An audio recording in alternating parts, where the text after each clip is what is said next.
بسم اللہ الرحمن الرحیم۔ سنن ترمذی میں حضرت علی رضی اللہ تعالیٰ عنہ سے رسول اللہ علیہ السلام کے ایک فرمان منقول ہے۔ فرمایا من ملک ذاتا وراحلة تبلغه الى بیت اللہ ولم یحج فلا علیہ ان یموت یہودیا او نصرانیا وذلك ان اللہ یقول فی کتابہ وَلِلَّهِ عَلَى النَّاسِ حِجُّ الْبَيْتِ مَنِ اسْتَطَاعَ إِلَيْهِ سَبِيلًا۔ سرکار دو عالم صلی اللہ تعالی علیہ وسلم کے اس فرمان کا مفہوم یہ ہے کہ جو شخص اتنی استطاعت رکھتا ہو کہ وہ حج ادا کر سکتا ہو، مکہ مکرمہ پہنچ سکتا ہو، اور پھر بھی وہ حج نہیں کرتا، یعنی کہ وسائل یا اسباب ہونے کے باوجود اس کے پاس روپیہ پیسہ تھا، وہ حج کے لیے جا سکتا تھا، لیکن اس نے حج کی ادائیگی میں کوتاہی کی، دنیا کے دیگر مشاغل میں مشغول رہا، دیگر مصروفیات میں اپنے آپ کو کھپاتا رہا، لیکن اس نے حج ادا نہیں کیا۔ فرمایا کہ اس کے لیے کوئی ذمہ داری نہیں ہے، وہ یہودی ہو کر کے مرے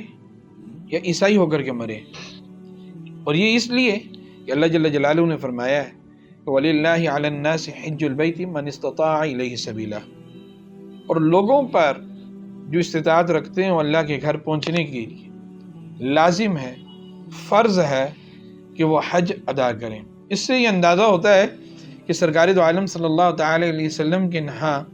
حج کی ادائیگی میں کوتاہی کرنا کتنا بڑا جرم ہے۔ حج اسلام کے ایک بنیادی رکن ہے۔ رسول اللہ علیہ السلام نے اپنے فرمان میں اسلام کے جو 5 بنیادی ارکان بیان فرمائے ہیں ان میں سے ایک حج بھی ہے،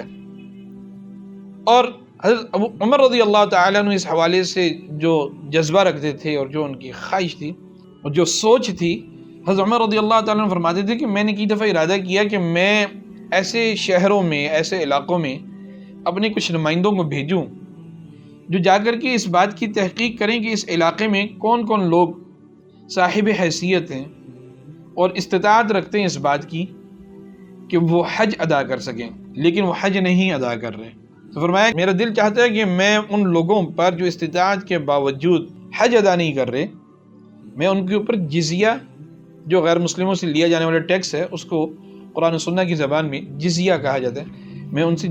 کے اوپر جزیہ لازم کروں، ان سے جزیہ وصول کروں، ما ہم مسلمین، کیونکہ وہ مسلمان نہیں ہیں۔ تو یہ حضرات صحابہ کرام رضی اللہ عنہم کی سوچ تھی، یہ جذبہ تھا کہ بھئی جب حج جو اسلام کے بنیادی ارکان میں سے ایک رکن ہے، اس کی ادائیگی میں کوتاہی گویا اس کا انکار ہی تو ہے۔